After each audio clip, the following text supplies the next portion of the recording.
may this be one of the best moments of your life. You're listening to the Business Mirror Podcast for a broader look on business with Senior Editor Dennis Estopace. Good day, I'm Dennis Estopace, and welcome to Wednesdays with John Mangun, a podcast to be anchored by John Mangun, a columnist for the Business Mirror newspaper, and who operates a website titled mangunonmarkets.com. Mr. Mangun will share with us one of the many pieces he wrote for his column titled Outside the Box, which is published every Tuesday and Thursday in the op-ed section of the Business Mirror. We hope you enjoy your Wednesday with John Mangun. 2020. Be prepared for anything. The period of political chaos began in October 2015. The period of economic chaos will begin in January 2020. The cycle will continue. Pattern is always the same. Economic policy failures precede a major reset in the political arena, and the list is long. The U.S. War of Independence was a result of bad economic policies put on the North American colonies, which were not even all British, and this was done by the English crown. The same was true for the French Revolution. British economic growth has never been as strong since they joined the European Union. As a result, Brexit. It is interesting that Hong Kong seemed to be less concerned about democracy when economic growth in 2017 and 2018 was the highest since 2012. Angela Merkel had no problem being Germany's longest reigning leader until economic growth started coming in consistently below 2%.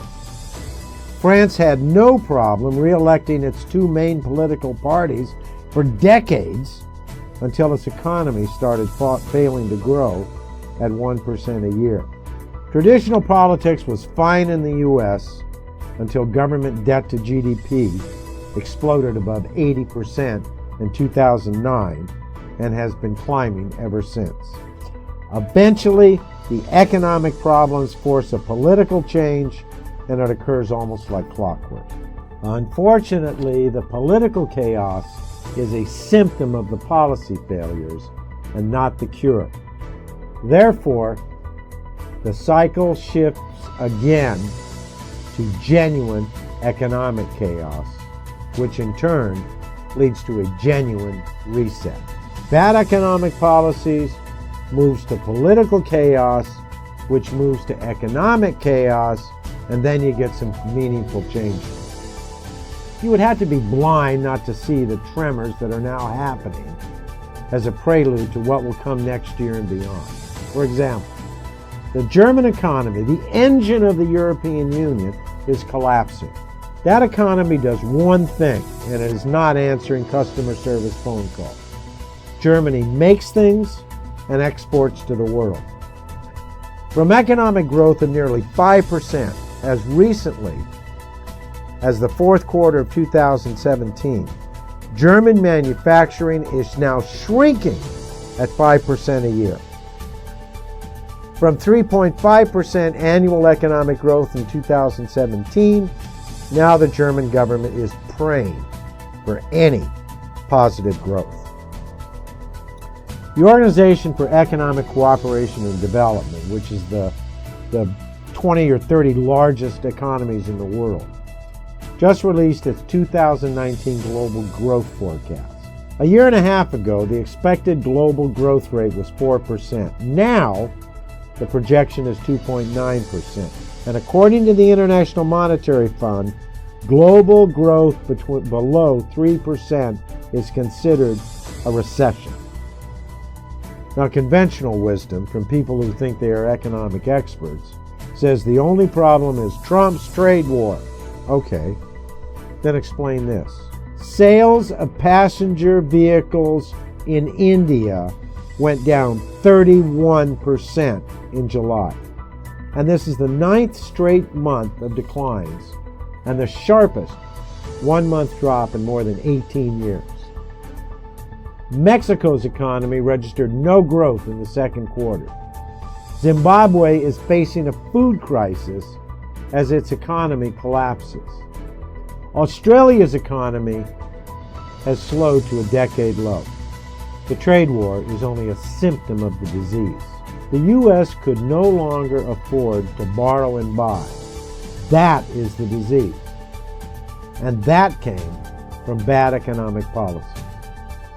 The European Central Bank just increased, it was kind of a weird word to use, its negative interest rates. So instead of negative interest rate of 0.4%, it's now negative 5%, 0.5%, which means if you loan money to the European Central Bank, you pay them. That's the disease. The U.S. Federal Reserve is pumping billions of dollars, multi-billions of dollars, into the global monetary system every day because there's a liquidity problem and a global dollar shortage. In the Philippines, with stable economic growth, an inflation rate below the government target, and interest rates coming down, our stock market is basically unchanged from the 2018 close. Negative interest rates do not create economic growth. It creates a lack of confidence in government, and that leads to economic collapse and sovereign debt failures. The economic chaos is just beginning, so do not be surprised by the bizarre economic news that is going to soon fill the headlines.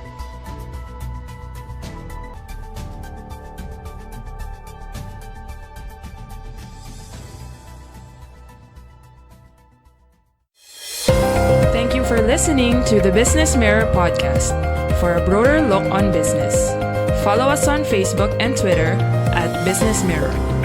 Until next time.